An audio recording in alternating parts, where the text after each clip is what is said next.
1972 সনে যখন তারা ক্ষমতায় এলেন, তখন সংবিধানের শিরোনামে মুসলিম প্রথা সিদ্ধ বিসমিল্লাহির রহমানির রহিম তারা পরিত্যাগ করেছিল। সমস্ত বিশ্ববিদ্যালয়ের মনোগ্রাম থেকে ইকরা বিসমি রব্বিকাল্লাযী খালাক রব্বি জিদনি ইলমা এটাকে তারা বাদ দিয়েছিল। সলিমুল্লাহ মুসলিম হল এই নাম থেকে মুসলিম শব্দ বাদ দিয়েছিল। নজরুল ইসলাম কলেজের নাম থেকে ইসলাম শব্দ বাদ দিয়ে শুধু নজরুল কলেজ করেছিল। এগুলি অসত্য না সত্য?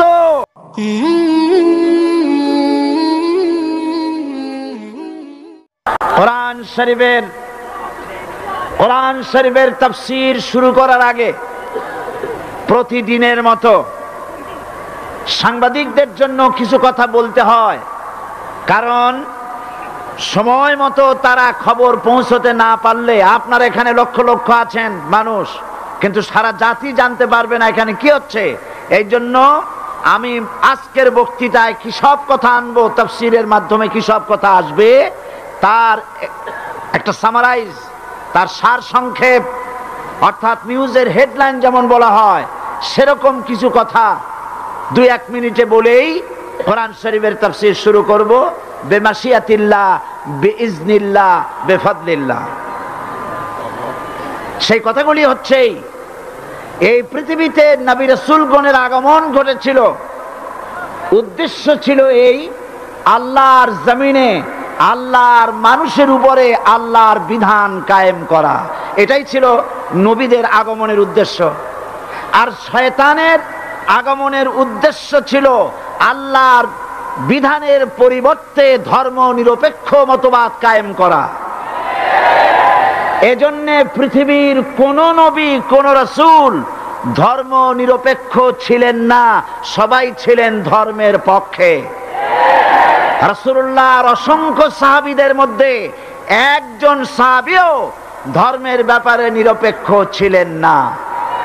গোটা বিশ্বের সমস্ত মুহাদ্দিস, মুফাসসির এবং বড় বড় ওলামা, পীর বুজুর্গ, এমন একজন লোক পাওয়া যাবে না যিনি ধর্মনিরপেক্ষ মতবাদের অনুসারী ছিলেন।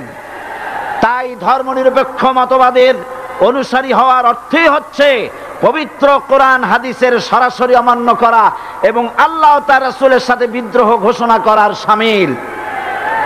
ধর্মনিরপেক্ষ মতবাদ শয়তানের আবিষ্কৃত মতবাদ বলেই দুনিয়ার অধিকাংশ ইহুদি, খ্রিস্টান, মুশরিকরা এই মতবাদের অনুসারী।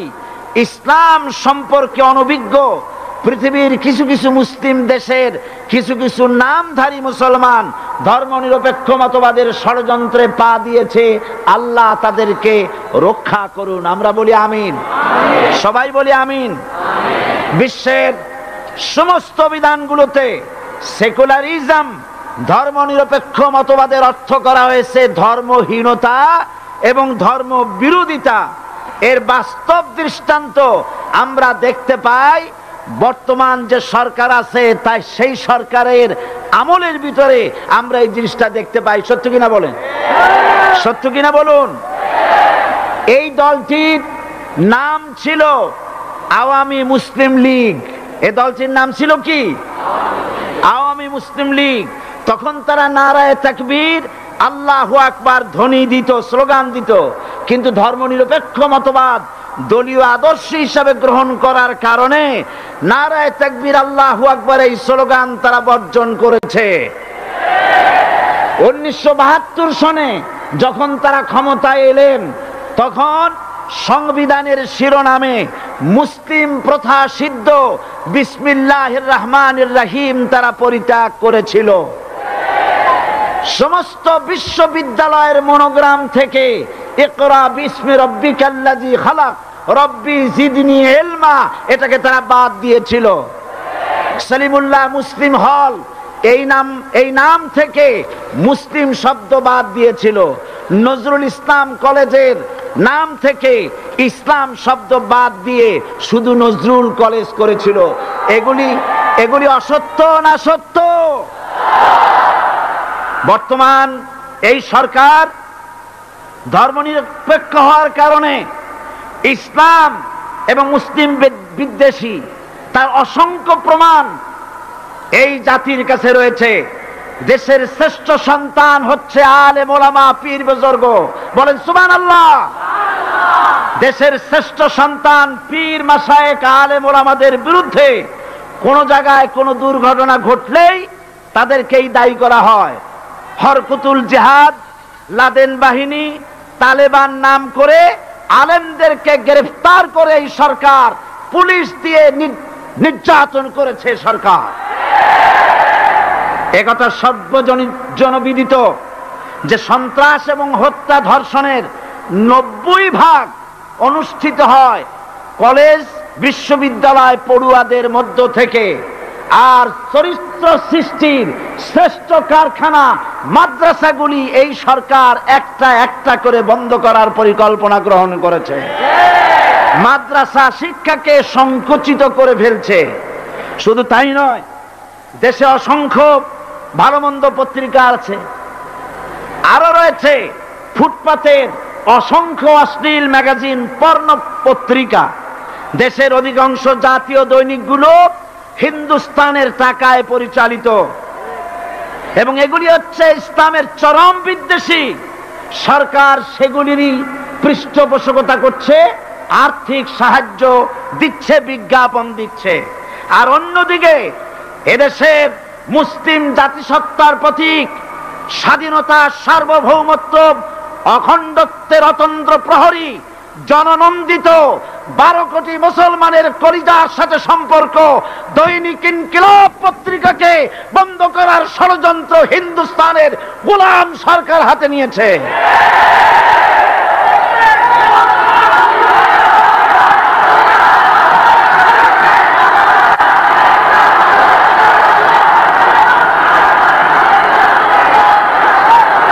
সরকার বস্তুনিষ্ঠ সাংবাদিকতায় ভয় পায়, ইসলামের পক্ষে কথা লিখলে ভয় পায়। এজন্য তারা দৈনিক ইনকিলাব এবং তার পরিবারের গায়ে হাত দেওয়ার প্রস্তুতি নিয়েছে। দৈনিক ইনকিলাবের সম্পাদকের গায়ে যদি হাত দেওয়া হয়, ইনকিলাব যদি বন্ধ করে দেওয়া হয়, সারা বাংলাদেশ অচল হয়ে যাবে।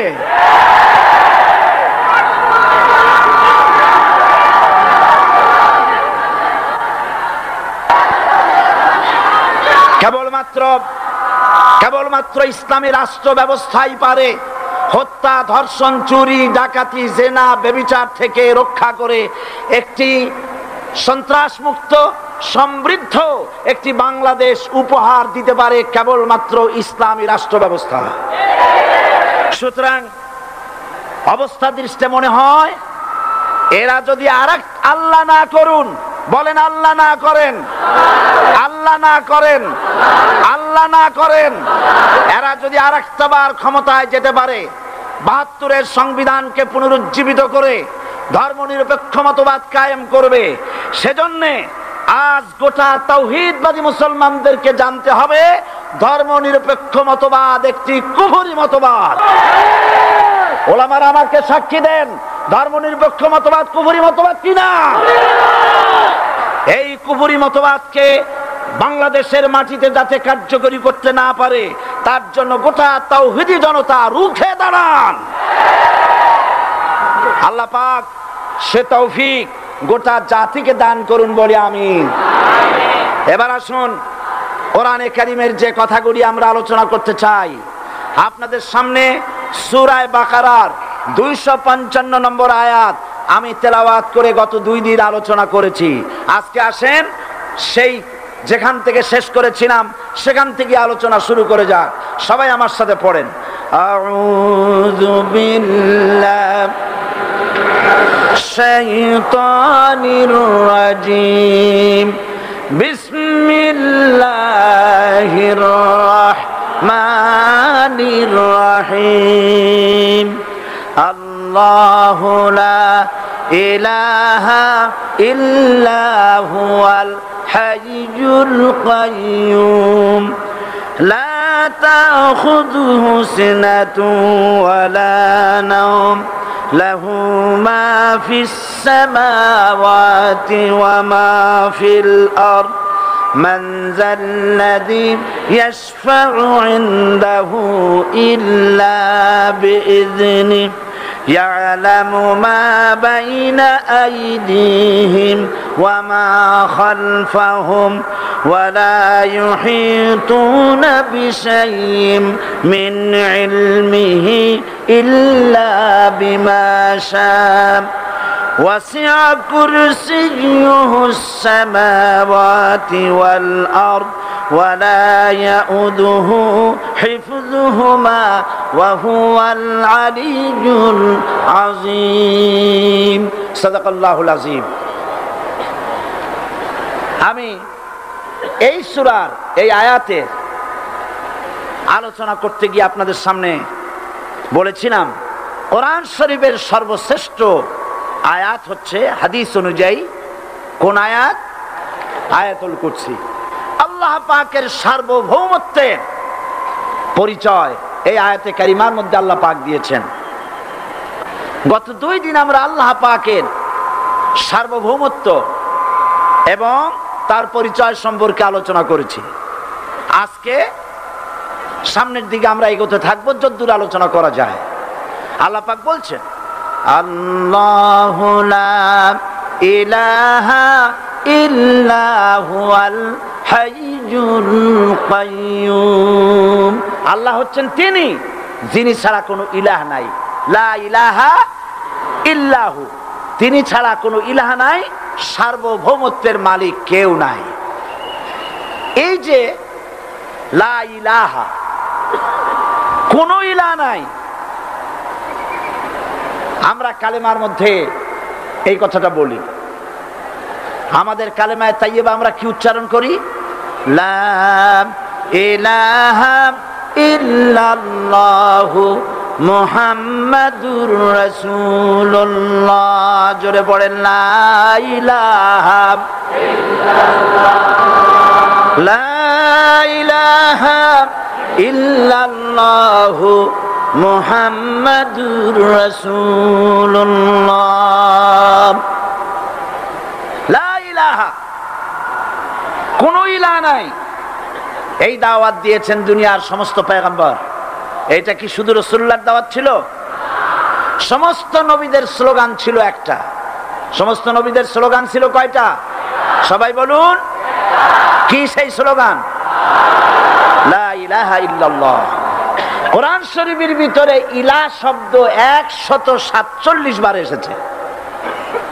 লা ইলাহার অর্থ যদি এই হয়, কোনো উপাস্য নাই আল্লাহ ছাড়া, কোনো মাবুদ নাই আল্লাহ ছাড়া, মুহাম্মদ সাল্লাল্লাহু আলাইহি সাল্লাম আল্লাহর প্রেরিত রাসূল, তাহলে তো এত ঝঞ্ঝাট হওয়ার কথা ছিল না।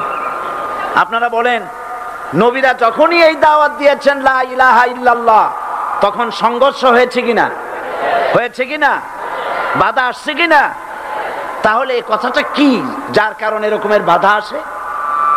লা ইলাহা ইল্লাল্লাহ, এর চাইতে বিপ্লবাত্মক, এর চাইতে রিভলিউশন সৃষ্টিকারী কথা আল্লাহর আকাশের নিচে জমিনের উপরে আর একটাও হতে পারে না। লা ইলাহা ইল্লাল্লাহ।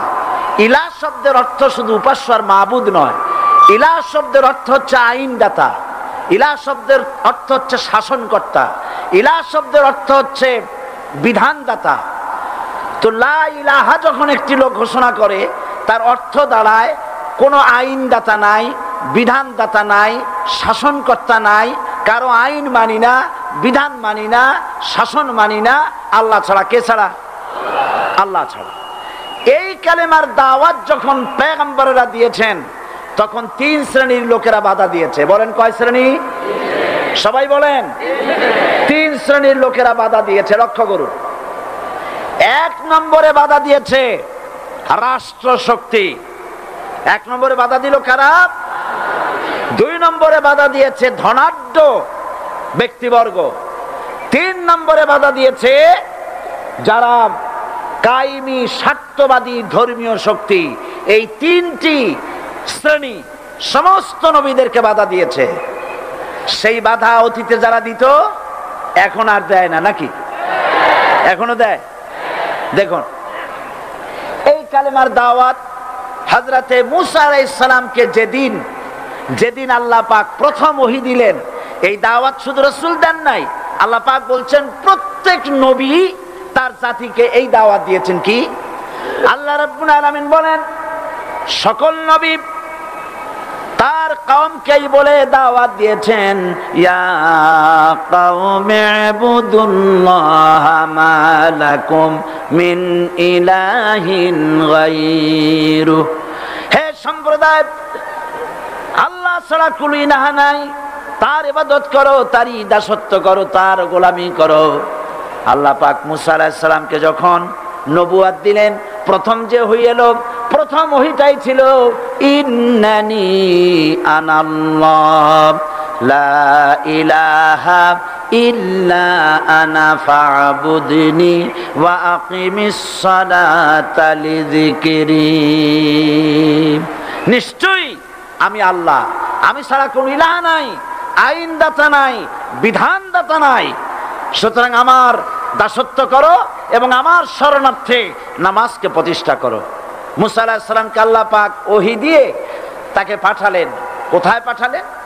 আল্লাহ পাক বলেন ইযহাব ইলা ফিরআউনা ইন্নাহু তাগা। গোটা কওম নাফরমান, আল্লাহর আইন কেউ মানছে না।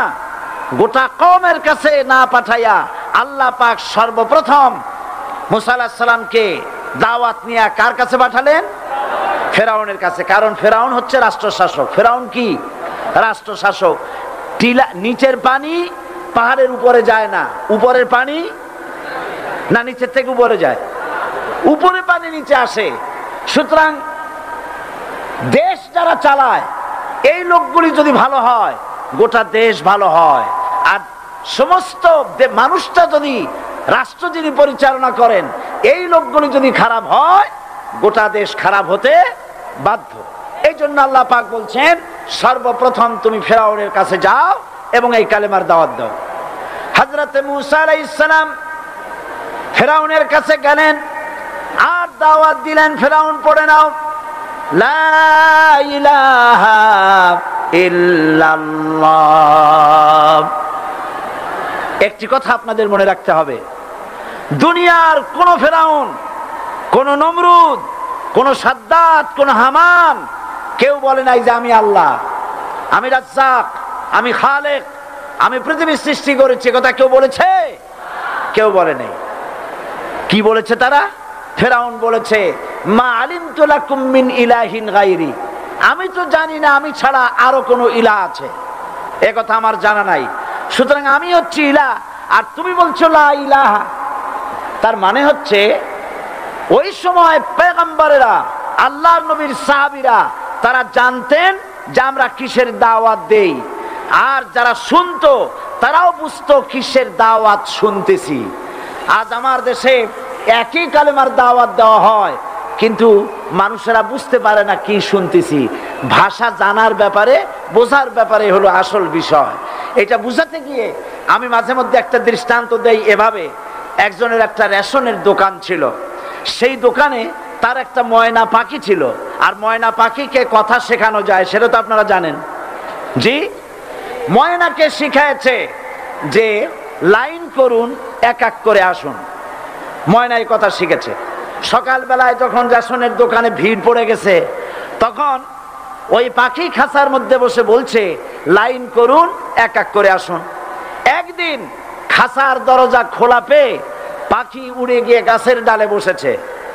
আশেপাশে যত পাখি ছিল তারা চিন্তা করলো এই রকমের পাখি তো কখনো দেখি নাই। ময়না তো দেখতে কাকের মতো না, শালিকের মতো না, দেখতে একটা ভিন্ন রকম। ওরা এসে চতুর্দিক থেকে এই নবান্ত, এই যে নতুন এসেছে, ওরে ঠোকরানো শুরু করেছে চতুর্দিক থেকে। ঠোকরানি খেয়ে ময়না বলতেছে লাইন করুন, এক এক করে আসুন। এখন ময়না তো বোঝে না যে কি বলতেছি, আর যে পাখিরা ঠোকরাচ্ছে তারাও তো বোঝে না যে কি শুনতেছি। ময়না যদি বুঝতো যে আমি কি বলি, সবাই মিলে ঠোকরায়, তাই জান বাঁচে না। লাইন করে ঠোকরাইনি তো কলজে যাবে, সব ঠোঁটে ঠোঁটে চলে আসে, বোঝে নাই। আমাদের অবস্থা তাই হয়েছে। এই যে আপনারা এখানে দাঁড়াইছেন কেন? যারা যেখানে দাঁড়ায় বসা মানুষেরা অনুরোধ করে বসায় দেন, এত বড় বিশাল মাহফিলে আপনি দাঁড়ায়া কোন মানুষকে কষ্ট দিবেন না, জায়েজ নাই। মুসলমানদেরকে কষ্ট দেওয়া কবিরা গুনাহ। বুঝতে পেরেছেন? যে যেখানে দাঁড়িয়েছে আপনারা বসা মানুষেরা তাদেরকে বসায় দেন। এত বড় বিশাল মাহফিলে আপনি দাঁড়ায়া কোন মানুষকে কষ্ট দিবেন না, জায়েজ নাই। মুসলমানদেরকে কষ্ট দেওয়া কবিরা গুনাহ। বুঝতে পেরেছেন? যে যেখানে দাঁড়িয়েছে আপনারা বসা মানুষেরা তাদেরকে বসায় দেন। সুতরাং এই কালেমার দাওয়াত যখন হযরতে মুসা আলাইহিস সালাম দিলেন, ফিরআউন বলল, আমি তো জানি না যে আমি ছাড়া আরো কোন ইলাহ আছে, আইনদাতা তো আমি, তুমি নতুন কোথা থেকে আইনদাতা নিয়ে আসছো?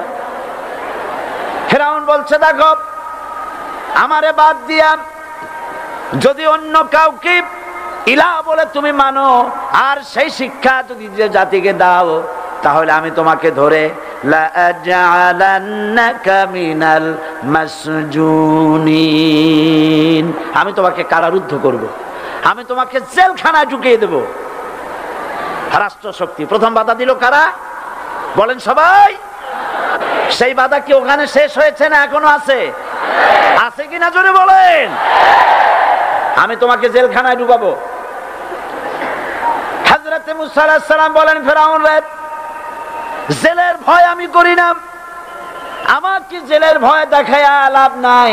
আমি আল্লাহ পাকের পয়গম্বর হযরতে মুসা আলাইহিস সালাম। ফিরআউনের দলবল আছে, লোক লস্কর আছে, তার অস্ত্রের অভাব নাই। আল্লাহ রাব্বুল আলামিন মুসা আলাইহিস সালামের কাছে একটা অস্ত্র দিয়া দিলেন। দিছিলেন কিনা? দিছিলেন কিনা? আল্লাহ পাক হযরত মুসা কি বলেছেন, ওয়া মা তিলকা বিয়ামিনিকা ইয়া মুসা, মুসা রে তোমার হাতে ওটা কি? মুসা আলাইহিস সালাম বললেন, এটা লাঠি। আল্লাহ পাক বললেন, ফেলে দাও লাঠি। লাঠি ফালায় দিলেন। কি হয়ে গেল? হিয়া হাইয়াতুন তাসআ, লাঠি হয়ে গেল। এখন লাঠি পড়ে সাপ হয়ে গেল। সাপ দেখে নবী হোক, ওলি হোক, সাহাবী হোক আর আলেম হোক, সাপ দেখলে ভয় করে না মানুষের? মুসা আলাইহিস সালাম ভয় পেয়েছে। আল্লাহ রাব্বুল আলামিন হযরত মুসাকে শোনায় দিলেন, খুযহা ওয়া লা তাখাফ সানুঈদুহা সিরাতাহাল উলা,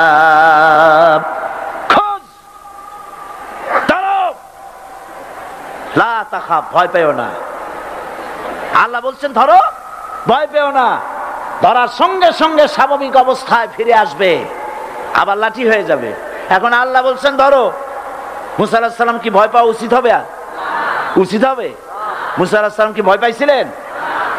কারণ হচ্ছে এই দুশমনের শক্তিটা খুব বড়ই দেখা যায়, মনে হয় যেন অনেক বড়, কি জানি কি।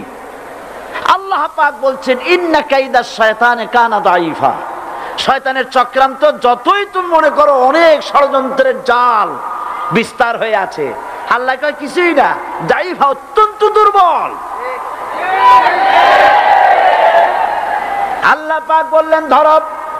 মুসা আলাইহিস সালাম সাপ ধরলেন, সঙ্গে সঙ্গে লাঠি হয়ে গেল।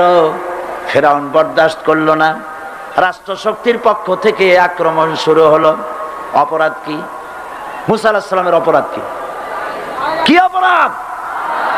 মাশাআল্লাহ, বুঝতে পেরেছেন। অপরাধ হচ্ছে তিনি বলেছেন লা ইলাহা, জোরে বলেন লা ইলাহা ইল্লাল্লাহ। এই কালেমাকে আজ আমরা ভিক্ষার বুলি বানাইছি। এটা হলো সার্বভৌমত্বের বুলি, এটা হচ্ছে আল্লাহ পাকের সার্বভৌমত্বের কথা।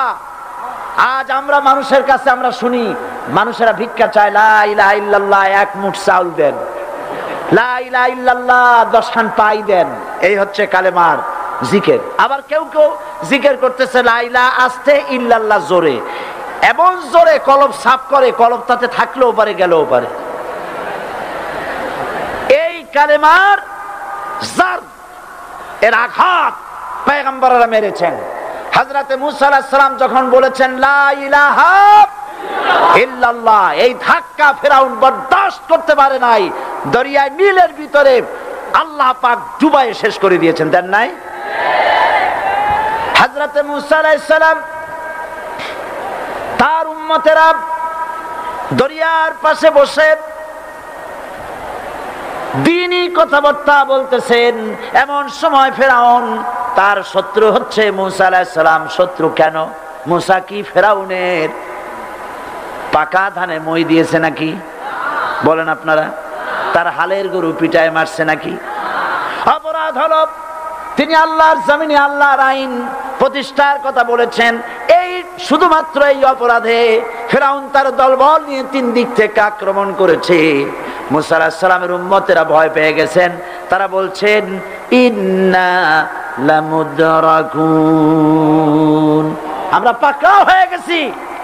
3 দিকে সাড়াশি আক্রমণ, 3 দিকে শত্রু, একদিকে দরিয়া, পালাবার রাস্তা আছে?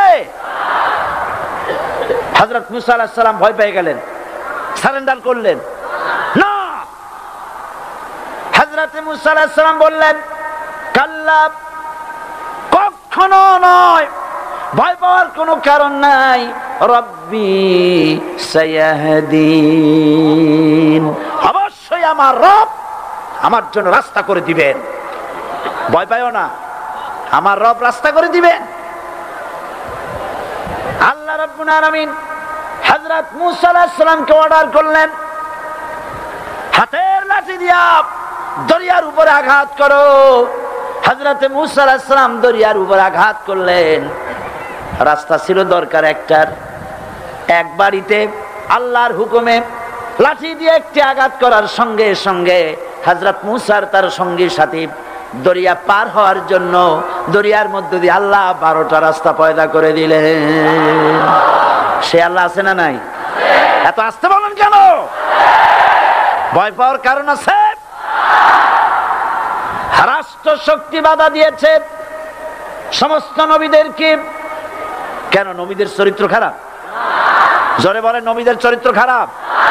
নবীদের চাইতে মাসুম বেগুনাহ উন্নত চরিত্রের মানুষ আল্লাহর আকাশের নিচের জমিনের উপরে আর হয় নাই। তোমরা যে সব নেতাদের পিছনে দৌড়াও, অমুকের সৈনিক, নেতা নেতা করে মরো, এইসব নেতা যাদের পিছনে দৌড়াও, এই নেতাগুলি, আমি জিজ্ঞেস করি আপনাদেরকে, এই নেতাগুলি জীবনে একবারও জেনা করে নাই। এ ব্যাপারে অনুসারীরা আপনারা কি নিশ্চিত? মিথ্যা কথা জীবনেও কয় নাই, প্রতারণা করে নাই, ঠাট্টা করে নাই, বিদ্রুপ করে নাই, মদ খায় নাই, মানুষ হত্যা করে নাই। কিসের নেতা? নেতা হচ্ছেন সেই ব্যক্তি যিনি বলেছেন, ও আমার স্ত্রীরা, ও আমার সাহাবীরা, রাতের আধারে আমার মধ্যে যা আচরণ দেখতে পাও, দিনের আলোতে আমার মধ্যে যা দেখতে পাও, সবগুলি খুলে খুলে মানুষের কাছে বলে দাও। তার নাম বিশ্বনবী মুহাম্মদ রাসূলুল্লাহ সাল্লাল্লাহু আলাইহি ওয়াসাল্লাম।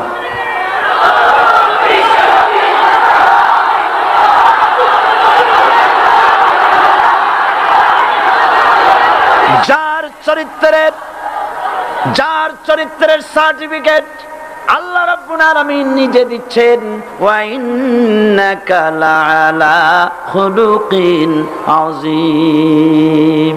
নবী হে, উন্নত চরিত্রের উপরে আপনি প্রতিষ্ঠিত। সুবহানাল্লাহ। কে সার্টিফিকেট দিচ্ছেন? আযীম, আযীম। আরবিতে চওড়াকে বলা হয় আরিদ, গভীরতাকে বলা হয় আমিক। কত প্রশস্ত, যা মাপার কোনো ফিতা নাই। কত গভীর, যা মাপার কোনো যন্ত্র নাই। এইটাকে আরবিতে বলা হয় আজিম। সুবহানাল্লাহ বলতে ইচ্ছে করে না?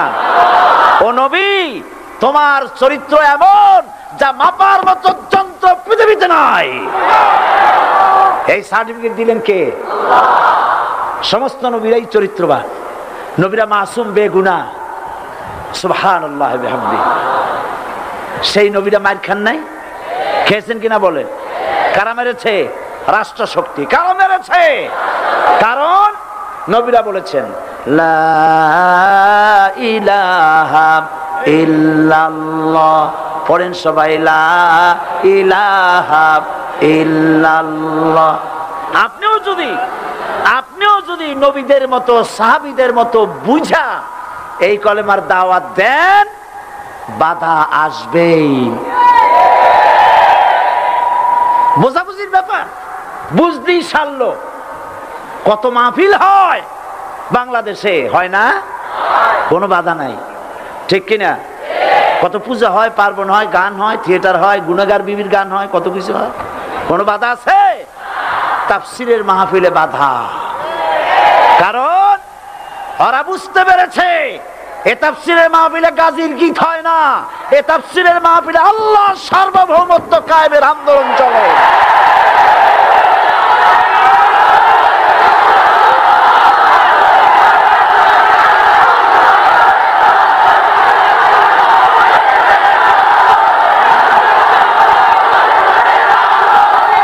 এবার দেখুন, এবার কলেমা বোঝেন, কালেমা বুঝুন।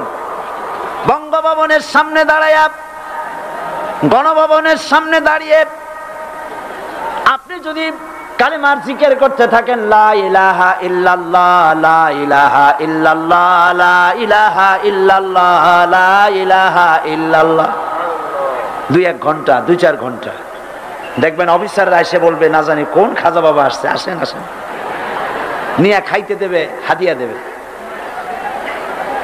যেহেতু যিনি পড়তেছেন উনি বোঝেন না কি বলতেছেন, আর যারা দাওয়াত দিয়ে নিয়ে গেল ওরা টের পায় নাই যে কি কি শুনে দাওয়াত দিতেছে।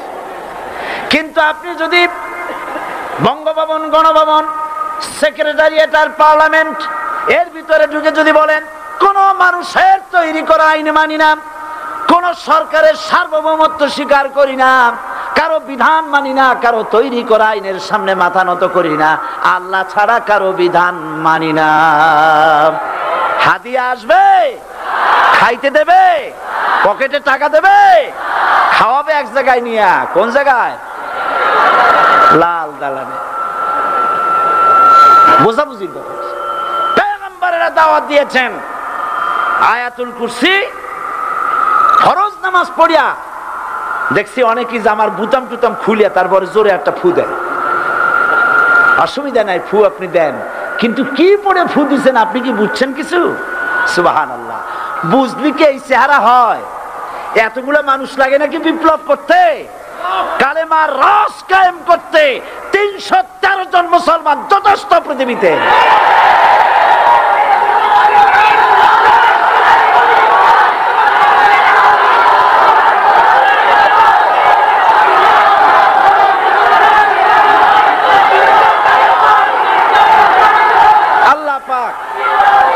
কোরআনে কারীমের মধ্যে আল্লাহ পাক বলেছেন এমন একজন নবী পাঠাই নাই, ইয়া হাসরাতান আলাল ইবাদ, বান্দার উপরে আফসোস।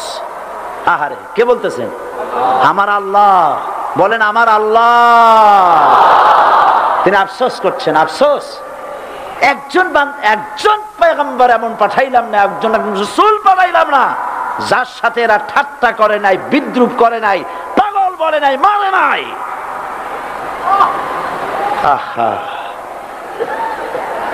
অপরাধ আল্লাহর সার্বভৌমত্ব প্রতিষ্ঠার অপরাধ। হযরত ইব্রাহিম আলাইহিস সালাম তিনি যখন এই কালেমার দাওয়াত দিয়েছেন নমরুদের বিরুদ্ধে, নমরুদ বলেছে মান আসাদ্দু মিন্না কুওয়া, আমার চাইতে শক্তিশালী আর কে আছে? আনা রব্বুকুমুল আলা, আমি তোমাদের বড় প্রভু। নাউজুবিল্লাহ। কই থেকে একটা তুমি বলছো লা ইলাহা ইল্লাল্লাহ, আমি তো ইলাহ। হযরত ইব্রাহিম আলাইহিস সালাম কি কালেমার দাওয়াত পেশ করার অপরাধে অগ্নিকুণ্ডের ভিতরে ফালাবার ব্যবস্থা হয়ে গেছে। আল্লাহ পাক সব ঘটনা কোরআনে বলে দিয়েছেন কিনা বলেন? কেন বললেন এই সমস্ত কথা? এই জন্য বলেছেন ফেরাউন মরে যাবে, নমরুদ মরে যাবে, কিন্তু তাদের প্রেতাত্মারা যুগে যুগে তারা বেঁচে থাকবে। আগুনের ভিতরে ফালাবার ব্যবস্থা হয়েছে, আল্লাহ পাক বলে দিয়েছেন, আমার রাস্তায় যদি চেষ্টা করো, জিহাদ করো, আমার সাহায্য তোমরা পাবে। ওয়া কানা হাক্কান আলাইনা নাসরুল মুমিনিন, মুমিনদেরকে সাহায্য করা আমি আল্লাহর জন্য ওয়াজিব। সুবহানাল্লাহ বলবেন না? আলহামদুলিল্লাহ বলবেন না? আমার জন্য ওয়াজিব মুমিনদেরকে সাহায্য করা। ইব্রাহিম আলাইহিস সালামকে আগুনে ফেলানো হচ্ছে। হযরত জিবরাইল বলেন, ইব্রাহিম তোমাকে আগুনের ভিতরে ফেলানো হতেছে, আমার কাছে সাহায্য চাও, আমি তোমারে বাঁচায় দেব। হযরত ইব্রাহিম আলাইহিস সালাম তিনি বললেন, জিবরাইল আমার পরীক্ষা চলতেছে, আমাকে ডিস্টার্ব করো না, আমি তোমার কাছে সাহায্য কেন চাইবো? আমি তো এমন কোন অন্ধ আল্লাহর ইবাদত করি না যিনি তার বান্দার দুঃখ দুর্দশা নিজের চোখে না দেখেন। পরীক্ষা পাস করছে না? পাস করছেন কিনা? হযরত ইব্রাহিম বলেন, শোনো জিবরাইল, আমি যদি আগুনের ভিতরে পড়ে যাই আর আগুনে পুড়ে যদি ভস্ম হয়ে যায়, আমার আল্লাহ যদি এতে খুশি হন, তাহলে আমি আমার রব্বুল আলামিনকে খুশি করার জন্য এভাবে 1000 বার পুড়তে আমি রাজি আছি। ইব্রাহিম আলাইহিস সালাম আগুনের ভিতরে পড়ে গেলেন। আল্লাহ রাব্বুল আলামিন আগুনের প্রতি নোটিশ করে দিলেন, ইয়া নারু কুনি বারদাও ওয়া সালামান আলা ইব্রাহিম, আগুন আমার ইব্রাহিমের জন্য শান্তিদায়ক ঠান্ডা হয়ে যা। ইব্রাহিম আলাইহিস সালাম জ্বলছেন, পুড়ে গেছেন।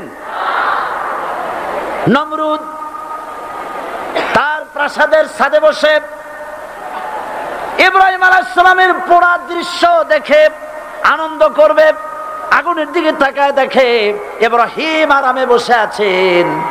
পোড়া তো দূরের কথা, জামাও পড়ে নাই। ও ডাক দিয়া বলে, রে আগুন, গোটা জাতি নিয়ে তোর পূজা করলাম, আমার দুশমন কেন জ্বালাইতে পারিস না? তোর জ্বালানো শক্তি কি নষ্ট হয়ে গেছে নাকি? আগুনের ভিতর থেকে আওয়াজ বেরিয়ে এলো, নমরুদ, আমার ভিতরে দাহ্য শক্তি, জ্বালানো শক্তি আছে কি নাই যদি প্রমাণ করতে চাও, টেস্ট করতে চাও, তুই নিজে আয়, তোরে সুদ্ধা তাম দুনিয়া জ্বালাই দিতে পারি, ইব্রাহিমের এক গাছা পশম জ্বালাইতে পারি না। বিশ্বকবি আল্লামা ইকবাল কি সুন্দর করে বলেছেন, আজ ভি হো জু ইব্রাহিম কা ইমা पैदा आग कर सकती है एक अंदाजे गुलिस्तां पैदा। ইব্রাহিমের ঈমান যদি আজও কোথাও হয় বিদ্যমান, করতে পারেন অগ্নিকুণ্ডে খুবসুরত এক গুলিস্তান। এখনো যদি ইব্রাহিমের সন্তানদেরকে আগুনের মধ্যে ফেলে দেওয়া হয়, আর ইব্রাহিম ঈমান যদি থাকে, আগুনকে ফুলের বাগান বানাবার ক্ষমতা আল্লাহর আছে। চিরকাল আল্লাহ পাক এই কালেমাকে দিয়েছেন আল্লাহর সার্বভৌমত্বকে প্রতিষ্ঠা করার জন্য। আয়াতুল কুরসি শুধু পড়ে বুকে ফু দেওয়ার জন্য নয়। পড়েন আমার সাথে, আল্লাহু লা ইলাহা ইল্লা হুয়াল হাইয়ুল কাইয়্যুম। দুনিয়ার সমস্ত পয়গম্বর অত্যাচারিত হলেন, শুধু তাই নয়, বিশ্ব নবী আখেরি জামানার পয়গম্বর নবী মুহাম্মদ রাসূলুল্লাহ সাল্লাল্লাহু আলাইহি ওয়াসাল্লাম জাতির কাছে আসলেন। তিনি এসে বললেন, ইয়া আইয়ুহান নাস কুলু লা ইলাহা ইল্লাল্লাহ। প্রথম দাওয়া শুনছেন কথা? রাসূলুল্লাহ বলছেন, ও জাতি, আমার রাসূল তো মক্কার রাসূল না শুধু, মদিনার রাসূল না শুধু, আরবি ভাষা ভাষীদের রাসূল না শুধু, আমার নবী কি নবী? চিল্লায় বলেন। তাই তিনি বলেছেন, ও বিশ্বের মানবতা, বিশ্বের মানব গোষ্ঠী, যদি মুক্তি পেতে চাও, নাজাত পেতে চাও, উচ্চারণ করো, বিশ্বাস করো, আমল করো, বলো লা ইলাহা ইল্লাল্লাহ। জোরে পড়েন, লা ইলাহা ইল্লাল্লাহ, লা ইলাহা ইল্লাল্লাহু মুহাম্মাদুর রাসূলুল্লাহ। আবু জাহেল বুঝছিল কলেমার অর্থ? কথা বলেন না কেন? আবু জাহেল বুঝছিল? উতবা, সাইবা, মুগিরার গোষ্ঠীরা বুঝছিল? বুঝেছে। তারপরে তারা চিন্তা করলো যে সর্বনাশ তো করছে, লা ইলাহা, কোন ইলাহ নাই, আইনদাতা নাই, বিধানদাতা নাই, তাহলে আমরা কি ঘরে বসে বসে কি করব? উনি নতুন একজন ইলাহ নিয়ে আসছে, আল্লাহ ছাড়া কোন ইলাহ নাই, তাহলে আমাদের কাজটা কি? প্রথমে তারা চেষ্টা করলো যে একটু দেখি নরম নরম ভাবে হয় নাকি। চলে গেল আবু তালেবের কাছে, আছে না দিছে, বললো আবু তালেব তুমি তো কুরাইশদের নেতা, তোমার ভাইয়ের ছেলে কয়টাই কি? কি আশ্চর্যজনক কথা, লা ইলাহা ইল্লাল্লাহ, আল্লাহ ছাড়া কোনো ইলাহ নাই, তা আমরা করব কি? তোমার ভাতিজাকে বুঝাও লা ইলাহা ইল্লাল্লাহর দাওয়াত বন্ধ করে দিক, এর বিনিময়ে টাকা লাগে টাকা দেব, সোনা লাগে সোনা দেব, যত সুন্দরী মেয়ে চায় তাও দেব, নেতৃত্ব চায় তাও দেব, তবু যেন কালেমার দাওয়াত না দেয়। আসিনে কা হাদিসে আছে কিনা? নবীজি যখন বাড়ি ফিরলেন, চাচা আবু তালেব নিজের কলিজার টুকরা সন্তান হযরত জাফর আলীর চাইতে তিনি ভালোবাসতেন কলিজার মতো করে মুহাম্মদ সাল্লাল্লাহু আলাইহি সাল্লামকে। বলছে বাবা এমন কথা কেন বলো যাতে লোকেরা খেপে যায়, এই কথাগুলি বলো না, ওরা আমার কাছে এই সব প্রস্তাব দিয়ে গিয়েছে। রাসূলুল্লাহ প্রস্তাব শুনে এগ্রি করলেন। জি, আমার নবী বলেন ও আমার চাচা আবু তালেব প্রস্তাবকারীদেরকে শুনিয়ে দিন। হুজুরের সাথে তখন অনেক লোকজন নাকি, অনেক অস্ত্রপাতি, কিচ্ছু নাই, আল্লাহর শক্তি ছাড়া কিছুই না। আমার নবী বলেন ও আমার চাচা আবু তালেব প্রস্তাবকারীদেরকে শুনিয়ে দেন, যেটা দেওয়া সম্ভব সেটা তো দূরের কথা, যেটা দেওয়া সম্ভব নয় তাও যদি তারা দিতে পারে আমারে, যেমন আকাশের সূর্যটা ধরে এনে ওরা যদি আমার ডান হাতে তুলে দেয়, আকাশের পূর্ণিমার চাঁদটা ধরে যদি বাম হাতে আমার তুলে দেয়, এর বিনিময়ে এক মুহূর্তের জন্য তাওহীদের দাওয়াত আমি বন্ধ করে দেব না। সুবহানাল্লাহ।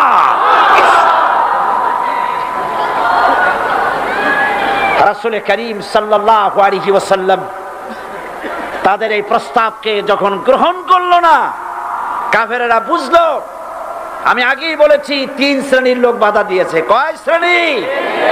প্রথম শ্রেণী কি? রাষ্ট্র শক্তি, তাদের হাতে অস্ত্রপাতি তো খুব শক্তি, আর যারা একবার ক্ষমতায় যায় ওরা মনে করে এই ক্ষমতা থেকে আমাদেরকে কেউ নামাইতে পারবে না। বিংশ শতকের শ্রেষ্ঠ মুজাদ্দিদ আল্লামা সৈয়দ আবুদুল্লাহ মওদুদী রাহমাতুল্লাহ আলাইহি তিনি এক জায়গায় লিখেছেন, স্বৈরাচারীরা তার পতনের সমস্ত ছিদ্র বন্ধ করে, কিন্তু একটা ছিদ্র বন্ধ করতে পারে না, মনের ভুলে সে ছিদ্রটা থেকেই যায়, যেই ছিদ্র দিয়ে আসলে তার পতনটা হবে। ক্ষমতায় গিয়ে মনে করে চিরকাল ক্ষমতায় থাকবো। ভারতের প্রধানমন্ত্রী পণ্ডিত জওয়াহরলাল নেহেরু রাঁচি পাগলাগারদে গিয়েছেন, মেন্টাল হসপিটাল। পাগলেরা নেহেরুকে দেখে আশ্চর্য হয়ে গেছে, এত সুন্দর মানুষ, মাথায় কিস্তি টুপি, গায়ে শেরওয়ানি, মুসলমানি ড্রেসই আলাদা, যদিও তিনি হিন্দু ছিলেন, পরেছেন মুসলমানি ড্রেস। শেরওয়ানি কাদের পোশাক? কাদের পোশাক?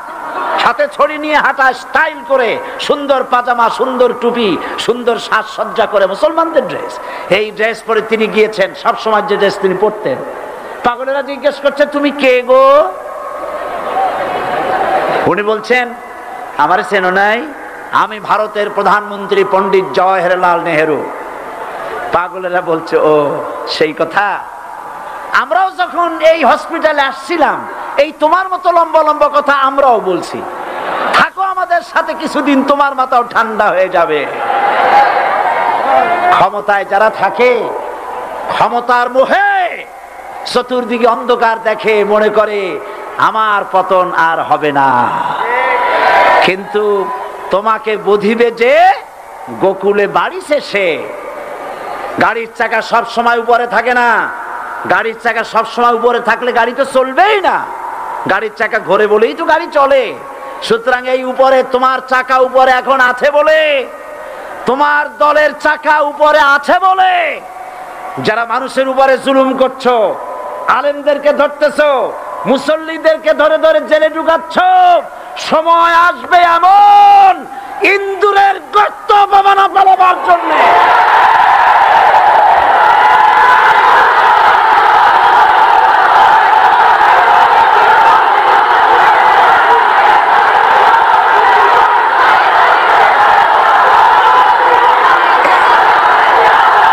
আবু জাহেলের গোষ্ঠী মনে করেছে সোজা আঙ্গুলে ঘি যখন উঠলো না, আঙ্গুল বাঁকা করতে হবে। শুরু হয়ে গেল অত্যাচার, শুরু হয়েছে না? হযরত সুমাইয়া রাদিয়াল্লাহু তাআলা আনহা কি নির্মম ভাবে, নিষ্ঠুর ভাবে তাকে শহীদ করা হলো। খাব্বাব, খুবাইব, হযরতে খাব্বাব রাদিয়াল্লাহু তাআলা আনহুকে দেখে হযরত ওমর একদিন বলছিলেন, খাব্বাব তোমার পিঠে এত গর্ত কেন?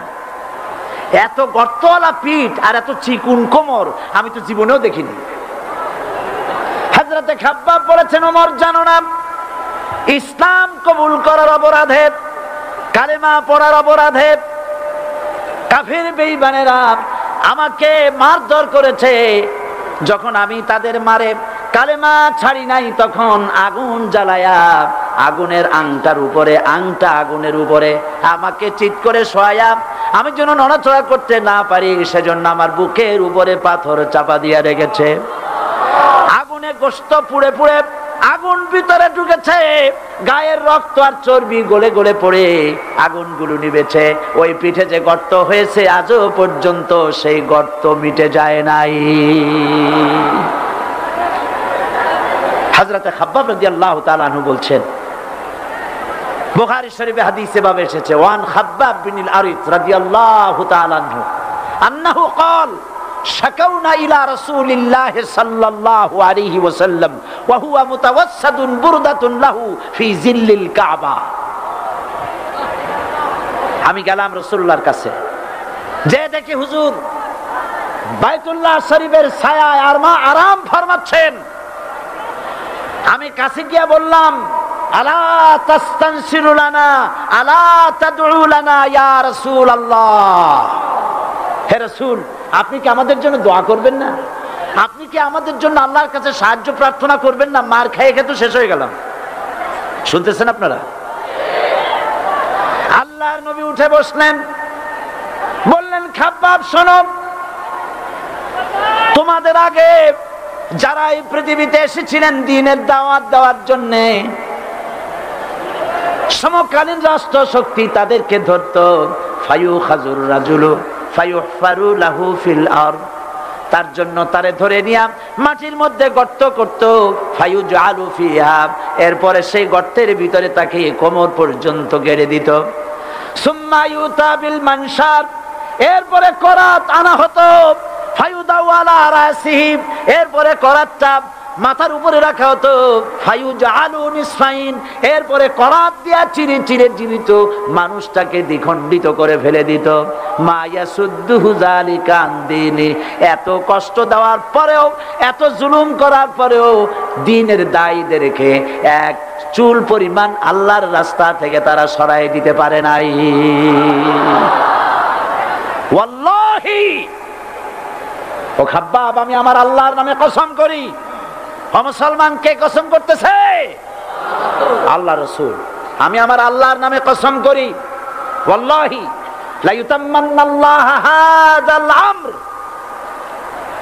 হাত্তা ইয়াসির রাকিবু মিন সানা ইলা হাযরামাউত। সেদিন বেশি দূরে নয়, ইয়েমেনের রাজধানী সানা থেকে শুরু করে সৌদি আরবের হাযরামাউত পর্যন্ত হাজার হাজার মাইল, এই দীর্ঘ পথে যুবতী নারী তার সৌন্দর্যের পশ্চা নিয়া, আর ধনাঢ্য ব্যক্তিরা, সওদাগরেরা তাদের টাকা পয়সা নিয়া একাকে নিয়ে অথবা দলবদ্ধ ভাবে মানুষেরা যাতায়াত করবে। লা ইয়াখাফু ইল্লাল্লাহ, মানুষের মনের মধ্যে কোনো ভয় থাকবে না। এমন একটা সময় আসবে, ওয়ালাকিন্নাকুম তাস্তাজিলুন, অথচ তোমরা বড্ড তাড়াহুড়ো করছো। তাড়াহুড়ো করো না, অপেক্ষা করো, ধৈর্য ধরো, মার খাও, জেলে যাও, শহীদ হও, আল্লাহর রাজ কায়েম হবেই হবে।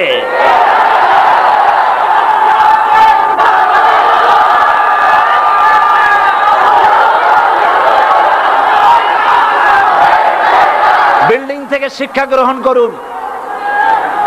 বিল্ডিং, ইমারত, দালান থেকে শিক্ষা গ্রহণ করুন। এই যেটা দালান আছে না পাশে, দেখতে পাচ্ছেন? এই দালান কি দিয়ে তৈরি করা হয়েছে বলেন? ইট।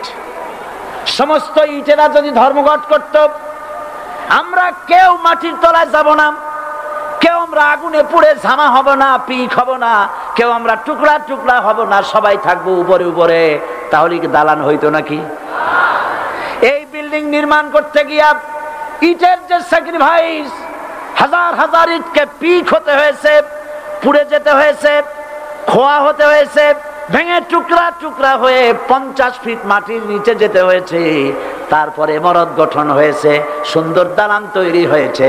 যারা ইসলামী শাসন চান, আল্লাহর দ্বীনকে বিজয়ী দেখতে চান, তাদেরকে অসংখ্য মানুষকে পোড়াইটের মতো জেলখানায় পুড়ে পুড়ে মরতে হবে, অসংখ্য মানুষকে ফাঁসির কাস্টে ঝুলতে হবে, গায়ের রক্ত দিতে হবে, শহীদ হতে হবে, তারপরে ইসলামের ইমারতটা কায়েম হয়ে যাবে। শায়ের কবি কি সুন্দর করে বলছেন, কবি সুন্দর করে বলছেন, ইয়ে শাহ। আর 8 নম্বরে কথা হচ্ছে এই যে এই দানের উপযুক্ত কারা। আপনি তো যাকাত দিবেন কাদের, সে কথা আল্লাহ বলে দিয়েছেন, আগে বলা হয়েছে না? কয়টা খাতে দিবেন? মাশাআল্লাহ, মনে আছে আপনাদের। আর এমনি সাধারণ দান সাদকা কাদেরকে দিবেন, উপযুক্ত পাত্র কারা, তার একটা লিস্ট আল্লাহ দিচ্ছেন। ওয়াবিল ওয়ালিদাইনি ইহসানান ওয়াবিযিল কুরবা ওয়াল ইয়াতামা ওয়াল মাসাকিন ওয়াল জারি যিল কুরবা। নিজের পিতামাতা, নিকট আত্মীয়, ইয়াতীম, মিসকিন এবং আত্মীয় প্রতিবেশী, তাদেরকে দিবে। আমি কিন্তু এখন যাকাতের কথা বলছি না, মা বাপকে যাকাত দেওয়া যাবে না। এটা হচ্ছে দান, সহযোগিতা করা, ইহসান করা। এই ইহসান মা বাপকে, প্রতিবেশী, আত্মীয় যারা, মিসকিন যারা, এতিম যারা, অনাত্মীয় প্রতিবেশী যারা, চলার সাথী, প্রবাসী এবং নিজের চাকর চাকরানি যা কিছু আছে, এই সকলকেই এই সাহায্য করতে হবে, একথা আল্লাহ বলে দিয়েছেন। এবং ইসমাঈল আলাইহিস সালাম সম্পর্কে বলা হয়েছে, وَكَانَ يَأْمُرُ أَهْلَهُ بِالصَّلَاةِ وَالزَّكَاةِ وَكَانَ عِندَ رَبِّهِ مَرْضِيًّا। সে তার স্বজনদেরকে নামাজের হুকুম করত, নামাজের এবং যাকাতের নির্দেশ দিতেন হযরত ইসমাঈল আলাইহিস সালাম। আর তিনি ছিলেন বিশেষ মর্যাদার অধিকারী। মুসা আলাইহিস সালাম এবং তার কওমকে আল্লাহ পাক এই অর্ডার দিয়েছিলেন। মুসা আলাইহিস সালাম বলেছিলেন, আয় আল্লাহ, আমার কওমকে যেন তুমি গজব দিও না, তাদেরকে তুমি শাস্তি দিও না। আল্লাহ পাক হযরত মুসা আলাইহিস সালামের এই প্রার্থনার জবাবে আল্লাহ পাক বললেন, আযাবি উসিবু বিহি মান আশাউ ওয়া রাহমাতি ওয়াসিআত কুল্লা শাইইন। আমি যাকে চাইবো আমার আযাবে নিক্ষেপ করব, তবে সকল জিনিসের উপর আমার রহমত পরিবেষ্টিত আছে। তবে হ্যাঁ, ফাসাকতুবুহা লিল্লাযীনা ইয়াত্তাকুনা ওয়া ইউতুনাজ যাকাতা ওয়াল্লাযীনা হুম বিআয়াতিনা ইউমিনুন। আমি এই রহমত কেবলমাত্র তাদের জন্য লিখে রাখবো যারা নাকি নামাজ প্রতিষ্ঠা করবে আর যারা যাকাত আদায় করবে, আমি তাদেরকে আমার গজব থেকে বাঁচায়া দেব। যাকাত যারা আদায় করবে আমি তাদেরকে আমার শাস্তি থেকে, গজব থেকে রক্ষা করব। রাসূল করিম সাল্লাল্লাহু আলাইহি ওয়াসাল্লামের পূর্বে শেষ নবী হচ্ছেন হযরত ঈসা আলাইহিস সালাম। তাকে আল্লাহ পাক এই অর্ডারই করেছেন। কোরআনে কারীমে বলা হচ্ছে, ওয়াজআলানি মুবারাকান আইনামা কুনতু ওয়া আওসানি বিস-সালাতি ওয়াজ-যাকাতি মা দুমতু হাইয়া। আমি যেখানেই থাকি না কেন আমাকে অর্ডার করা হয়েছে যতদিন বেঁচে থাকবো আমি ততদিন যেন আমি নামাজ আদায় করি আর যাকাত দেই। ঈসা আলাইহিস সালাম বলছেন আল্লাহ পাক আমার উপরে নির্দেশ করেছেন আমি যেখানেই থাকি আর যতদিন বাঁচি আমাকে নামাজ আর যাকাত এই দুটি জিনিস সম্পর্কে আল্লাহ পাক আমাকে আদেশ করেছেন। এখন যাকাত দিতে হবে, গুরুত্বপূর্ণ ব্যাপার। মানুষেরা অবহেলায় যাকাত থেকে নিজেকে বঞ্চিত রেখেছে, মাহরুম রেখেছে এত বড় একটি নিয়ামত থেকে, সমাজকে মাহরুম করছে, যাকাত দিচ্ছে না। কোরআনে কারীমের 3টি আয়াতে যাকাতের কথা এভাবে বলা হয়েছে, ইয়া আইয়ুহাল্লাযীনা আমানু আনফিকু মিন তাইয়্যিবাতি মা কাসাবতুম ওয়া মিম্মা আখরাজনা লাকুম মিনাল আরদ। হে ইমানদার লোকেরা, তোমরা যে সব পবিত্র অর্থ সম্পদ উপার্জন করো সেগুলি, এবং আমি জমিন থেকে তোমাদের যে ফসল দান করি, ফসল উৎপাদন করে দেই, তার থেকে তোমরা আল্লাহর পথে খরচ করো। এগুলো 1 নম্বর আয়াত। 2 নম্বর, প্রথম আয়াত বলা হয়েছে সূরা বাকারায়, আর সূরা আনআমে বলা হচ্ছে কুলু মিন সামারিহি ইযা আসমারা ওয়া আতু হাক্কাহু ইয়াওমা হাসাদিহি। তার উৎপাদিত ফল ফসল তোমরা খাও, আর ফসলের একটি অংশ ফসল কাটার দিনেই আল্লাহর হকটা, আল্লাহর অধিকারটা আদায় করে দাও। যেদিন তোমরা ফসল কাটবে সেদিনই এই অধিকারটা আদায় করে দাও। এই যে একটা ফরজ, এই ফরজটা মুসলমানেরা বেমালুম ভুলে গিয়েছে। ফসলের যাকাত তারা দেয় না। ফসলের যাকাতকে বলা হয় ওশর। কি বলা হয়? ওশর। এই ওশর এখন যদি আপনি গ্রামে গিয়া কোন শিক্ষিত লোককে যদি জিজ্ঞেস করেন ভাই ওশর কি চেনো, সে বলবে ভাই ওশর এটা কি জাতীয় প্রাণী, সারপোকা না তেলাপোকা না আরশোলা, আমি তো এই নামটাম তেমন শুনি টুনি নেই, বুঝবি না ওশরটা কি জিনিস। অথচ নামাজ রোজার মতোই ফরজ ওশর আদায় করা। কবে আদায় করবেন? যেদিন আপনি ফসল কাটবেন সেই দিনই ওশর আদায় করে দিবেন। পরিমাণটা কি হবে? পরিমাণ হবে আকাশের বৃষ্টির পানি দিয়ে, আকাশের বৃষ্টির পানি দিয়া যদি ফসল হয় তাহলে দিবেন 10 ভাগের 1 ভাগ।